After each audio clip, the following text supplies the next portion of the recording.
Jagtial rural చెల్గల్ గ్రామంలో society వడ్ల కేంద్రాన్ని ఎమ్మెల్సీ జీవన్ రెడ్డి సందర్శించారు. తూకమైన 4000 బ్యాగులు లారీ ట్రాన్స్ఫర్ లేకపోవడంతో తూకం ఆపారు. ఈ విషయం రైతులు ఎమ్మెల్సీ జీవన్ రెడ్డి దృష్టికి తీసుకువచ్చారు. జీవన్ రెడ్డి సంబంధిత అధికారులతో మాట్లాడి సమస్యను పరిష్కరించాలని కోరారు.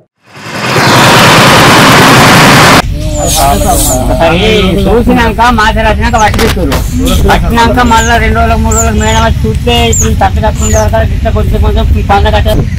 అవును మరి బస్ తీసుకోవాలి.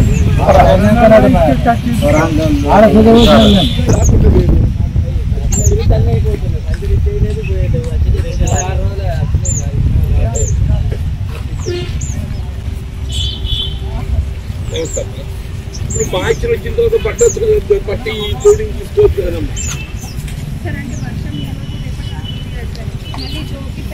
20 మంది అమ్మాల్సింది చెప్పారా?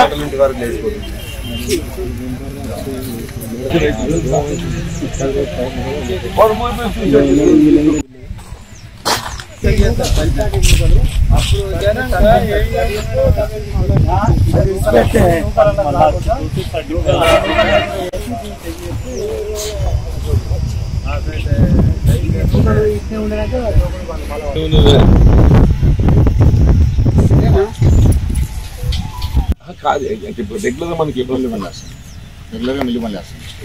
అవే బండ్లు రోజు పొద్దున్నాయి ఎలా అయినా జోక్తలేడు అని చెప్పాడు.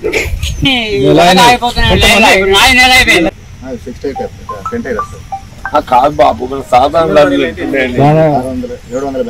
500-600 పోతాయి. నువ్వు చెప్పే 4000 లెక్కకి ఏదైతుందో దాదాపు